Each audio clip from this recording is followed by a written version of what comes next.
Saudações e um privilégio muito grande, mais uma vez, podermos nos reunir em torno da Palavra de Deus, em torno daquilo que realmente tem alimentado a nossa alma constantemente, que é a bênção de Deus. Acreditarmos, cremos que, independente de qualquer circunstância, as bênçãos de Deus continuam a estar, sendo derramadas sobre o seu povo. Nessa noite, dia 26 do mês de agosto, nós gostaríamos de compartilhar, um texto da Palavra de Deus que pode trazer a cada um de nós e sempre nos alimentar de esperança. Ora, essa esperança não procede de elementos humanos, essa esperança não procede apenas de um pensamento que possamos alimentar ou ter a partir da leitura de um livro qualquer. Essa esperança vem de uma realidade que procede de nada mais, nada menos do que dos céus para cada um de nós. E Paulo escreve à comunidade lá de Éfeso, que é o texto que nós gostaríamos de compartilhar com vocês.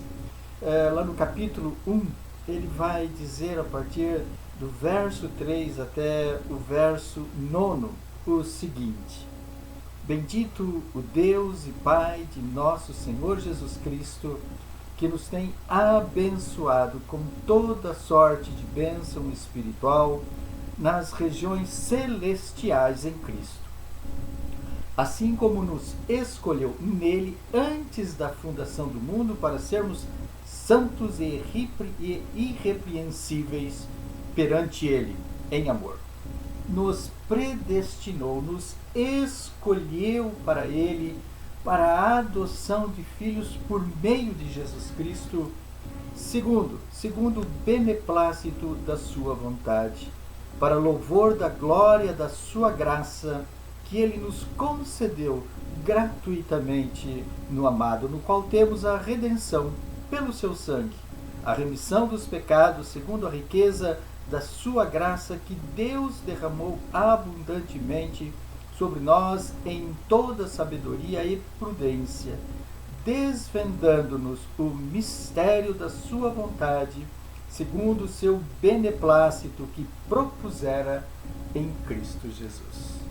Ora, esse texto é dirigido à comunidade cristã lá de Éfeso, e nela nós encontramos referências que são fundamentais para a nossa caminhada. Em primeiro lugar, todos nós queremos, todos nós ansiamos, todos nós desejamos ser abençoados. Quem de nós não vai a um encontro na igreja, não vai a um encontro em algum lugar cuja base é a espiritualidade e não queira sair abençoado? Como é angustiante quando nós vamos a um desses encontros e nos sentimos vazios, não percebemos, não conseguimos presenciar, não conseguimos sentir a bênção poderosa de Deus sobre as nossas vidas. Saímos tristes, saímos angustiados, saímos até mesmo, por que não dizer, frustrados. Fomos com uma expectativa e retornamos, sem essa expectativa ser suprida ou superada. Paulo, colocando aqui de uma maneira bastante clara a comunidade lá de Éfeso, ele traz algumas verdades fundamentais, para que essas verdades fundamentais, essas verdades fundamentadas também na realidade da Palavra de Deus, pudessem trazer de volta esperança, fazer com que a comunidade lá de Éfeso pudesse olhar realmente para o hoje, pudesse dar uma olhada no hoje, percebendo as bênçãos de Deus do passado e, portanto, projetando um futuro auspicioso. E é exatamente isso que Deus faz através da leitura da sua palavra. Todas as pessoas certamente desejam ser abençoadas. Eu me lembro que uma das primeiras coisas, né, que nós aprendíamos quando crianças, né, lá há 50, 60 anos atrás, era de pedir bênção. Né? Queremos bênção, queremos bênção. Vó nos abençoe, bênção pai, bênção mãe. Né? Esse é um desejo nato, né, de cada um de nós. O contrário de bênção é maldição. Ninguém quer, né, experimentar no tempo da sua existência viver uma vida medíocre, viver uma vida sem bênção. Né? Ora, e o texto aqui então nos traz, né, algumas revelações. Em primeiro lugar, vai trazer essa verdade para a comunidade de Éfeso. Uma comunidade que deve ser santa, uma comunidade que deve ser irrepreensível. Segundo, não as forças da comunidade. Segundo, não o querer humano, mas segundo a vontade de Jesus Cristo. Nós somos enxergados por Deus através de Cristo Jesus. Nós somos olhados com carinho, né, pelo Senhor através de Jesus Cristo. E a palavra que aqui é contida, beneplácito, é exatamente isso. Deus nos escolheu. Né? Foi escolha de Deus vir até nós através de Cristo Jesus. Foi Deus quem proporcionou, não foi opção nossa, né? Queremos ser abençoados. Deus, de uma maneira liberal, Deus, de uma maneira gratuita, amorosa, realmente lançou toda sorte de bênção sobre aqueles que desejam receber, sobre aqueles que querem receber, sobre aqueles que têm consciência da necessidade da bênção de Deus. É claro que nos nossos cultos, né, existe uma caminhada, e essa caminhada ela se encerra com a bênção apostólica, quando o dirigente, quando o pastor, ele lança sobre o povo de Deus ali reunido a bênção araônica, ou seja, o desejo que está contido nessas palavras são de que o povo precisa ser abençoado, que Deus realmente possa olhar, né, para o seu povo, lançar sobre esse povo o seu olhar de misericórdia e de graça. Portanto, é um texto que traz para cada um de nós um aprimoramento, né, uma consistência, uma certeza de que Deus nos abençoou. Não é algo, né, para o futuro, não é algo que ficou no passado, é algo para ser sentido nos dias de hoje. Deus tem nos abençoado. Né? Quais algumas propostas especiais que nós podemos trazer, né, como referência aqui deste texto? Em primeiro lugar, foi Deus quem nos escolheu. Você já foi rejeitado? Você já sentiu, né, em algum momento da sua vida o sentimento de rejeição? Tenho certeza quase que absoluta que sim, né? E todos nós, quando em algum momento fomos rejeitados diante de uma opção de escolha e nós estávamos, né, nessa jogada, fomos preteridos, fomos deixados de lado, certamente houve um amargor no nosso coração. A nossa mente realmente perturbou-se. Né? Ninguém gosta, né, de ser rejeitado. Todos nós temos medo da rejeição, mas ela é uma coisa natural, né, na nossa existência. Né? Nem tudo aquilo que nós queremos irá acontecer. Né? Nem tudo aquilo que planejamos, né, na nossa vida vai ocorrer. Ora, nesse sentido, a rejeição ela fará parte, né, também da nossa vida. E é importante que nós entendamos, né, que não é porque Deus nos abençoou com toda sorte de bênção que nós também não vamos ou não podemos experimentar no tempo presente, né, a luta, as dificuldades, as crises. Né? Nesse sentido, quando somos rejeitados, temos dois problemas. Podemos olhar para a rejeição como um desafio, né, para melhorarmos. Aonde eu errei? Né? Por que eu não fui aceito? Qual era a proposta que estava sendo esperada? Né? Ora, nós sabemos que muitas vezes a rejeição, né, que é ocasionado a cada um de nós é em decorrência também, né, de um mau preparo, por exemplo. Né? Ora, fomos rejeitados no emprego porque certamente alguém se especializou, alguém foi melhor que nós, o currículo dessa outra pessoa estava mais agradável, estava mais atraente, ou ele tinha qualidades, né, que nós realmente ainda não tínhamos. Ora, isso pode ser um desafio e deve ser um desafio, deve ser encarado, né, como algo a superarmos, né? Mas quando a rejeição ela adentra o nosso coração e domina a nossa mente de uma tal maneira que os estragos que ela proporciona realmente sejam terríveis, né? Nós agimos de uma outra forma, né? Ora, a rejeição, então, ela pode trazer terríveis consequências para a nossa existência. Podemos nos esconder, por exemplo, né? Queremos, às vezes, colocar, quando somos rejeitados, queremos dar a entender para os demais que não fomos rejeitados, que colocamos capas, né? Muitas vezes, capas da violência, né? Capas de acusação, capas da opressão, né? Para que ninguém perceba, né? Ou como se nós quiséssemos nos esconder mesmo, né? Do fato de termos sido rejeitados.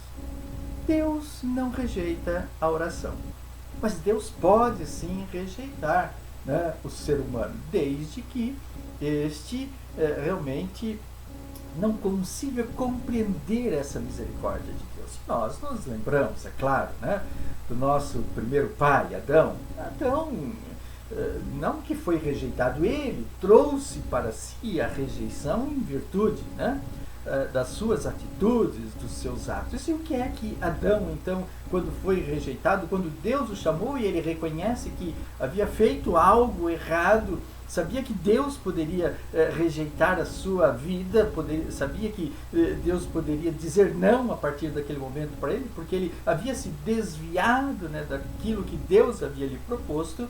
Ele se esconde, acreditando que esconder-se faria com que as coisas passassem. Né?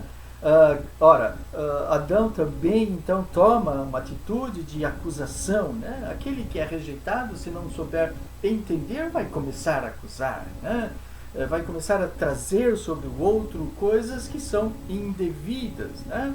Ora, nesse sentido, portanto, a palavra de Deus aqui nos diz que nós fomos escolhidos. Você tem consciência disso? Em Cristo Jesus, Deus já havia, antes do início da humanidade, tido a consciência, a clareza de que Ele haveria de te abençoar nesse momento. Portanto, é algo para hoje, é algo para este momento, né?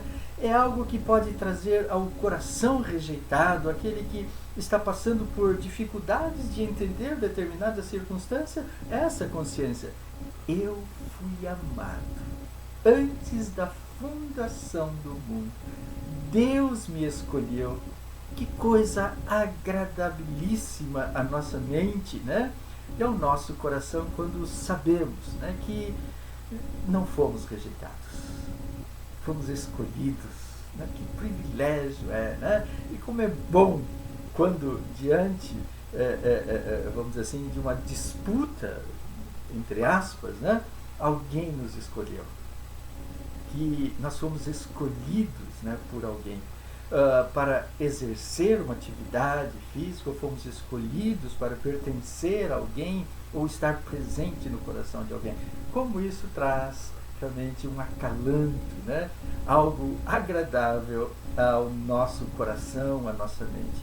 E saiba que a maior escolha que alguém pode ter sobre a sua vida é ser escolhido por Deus, antes mesmo, né, do mundo ter sido realizado, do mundo ter sido criado. E esse privilégio Deus está te oferecendo, está te dando, está te concedendo através de Cristo Jesus. Olha que presente maravilhoso! pegue isso, né? Agarre-se a isso, né, de uma maneira extraordinária, né? E levante a cabeça, né? E saiba que você não é rejeitado, que você é querido, que você é especial, né? Que alguém, e esse alguém é o construtor do mundo, é aquele que resolveu planejar todas as coisas de uma maneira correta, te escolheu para fazer parte, né, desse projeto. Coisa agradável, o que mais que você precisa? O que mais que você necessita para ter uma vida autêntica, né? Para ter uma vida abençoada, para ter uma vida feliz? A outra palavra aqui que realmente nos chama a atenção é reconciliação, né? Ora, Deus, por uma necessidade, tira os nossos primeiros pais do jardim, né, para que eles não experimentassem da árvore da vida eterna e vivessem, portanto, em pecado. Deus tinha um projeto, né? Ou seja, Deus fez muitas coisas para reconciliar a humanidade consigo. E este ainda continua a ser o grande propósito de Deus, reconciliação, né? O que é reconciliar? É estabelecer a paz novamente. E todos nós sabemos, né, o custo, né, de estarmos em guerra, de estarmos em conflito. Nós sabemos o custo, né, quando muitas vezes estamos em conflito conosco mesmo, mas nós sabemos também o custo quando estamos em conflito com o nosso parceiro, quando estamos em conflito, né, com algo, né, que realmente faz com que nós nos estremeçamos, tá certo? Nesse sentido, reconciliar significa ir, né, e tornar a trazer a paz, iniciar uma nova caminhada, a construção, né, de um novo propósito, de uma nova forma de vida. Foi exatamente isso que Deus fez com cada um de nós. Ainda que, né, nós tivéssemos todas as condições para sermos rejeitados, Deus, pelo seu beneplácito, ou seja, pela sua vontade própria, né, ele realmente reconciliou-se, né? Ele permitiu, ele veio até nós, ou seja, ele não esperou, né? Ele caminhou realmente ao nosso encontro para que através de Cristo Jesus essa reconciliação fosse determinante para que nós realmente pudéssemos andar, né, de uma maneira, de uma nova forma, de uma nova maneira. Andarmos de tal forma que nos sintamos privilegiados, né, em sabermos que poderíamos ter sido rejeitados, poderíamos ter sido expulsos, poderíamos realmente ter sido negados, mas Deus se reconciliou através de Cristo Jesus conosco. Permitiu que nós nos voltássemos a Ele, né? E para finalizar, então, uma proposta de algo que é extraordinário, mas que muitas vezes tem sido confundido, né? A palavra do Senhor nos diz que em Cristo Jesus, né, nós tornamos-nos herdeiros. E o que é ser herdeiro, né? Ora, uma herança é algo extraordinário quando nós a recebemos. Só que nós não estamos falando, né, dessa herança humana, porque muitas vezes essa herança humana, e quem já experimentou, né, a crise de ter que repartir, né, alguma coisa após a morte, né, do patriarca, da matriarca, sabe o quanto transtorno isso pode ocasionar, pode gerar, né? Mas a palavra aqui nos diz que nós nos tornamos herdeiros, ou seja, de algo espetacular, né, pela qual nós não devemos, não podemos brigar, né, no sentido uns com os outros, mas é uma herança fraterna, é uma herança de amor, é uma herança que é repartida, e quanto mais repartida essa herança é, mais ela realmente é contida, ela possui, né? Quanto mais nós distribuímos esta herança, quanto mais nós repartimos essa herança recebida do Senhor, né, mais nós temos ainda. Olha que coisa fantástica isso, quando nós compreendemos, né, o poder daquilo que nós temos em nossas mãos. Repartir. Repartir. E o que o Senhor exige de cada um de nós também é assim, as coisas materiais, físicas, principalmente nesses dias difíceis, mas é repartir isso que Ele nos deu, que Ele nos legou, que Ele nos deixou como grande presente, né? O amor e a misericórdia do Senhor Jesus Cristo. Vamos, nesse sentido, queridos amigos, queridos irmãos, orarmos ao nosso Deus. Vamos pedir que o Pai realmente faça com que nós nos sintamos privilegiados, né? Privilegiados no sentido de termos a consciência de quem nós somos, de que nós somos filhos de Deus, que somos herdeiros de algo que é incomensurável, né? Que não tem realmente possibilidade nenhuma, né, de nós medirmos, de nós falarmos disso. O que nós precisamos é experimentar esse amor. E para experimentarmos esse amor é vivermos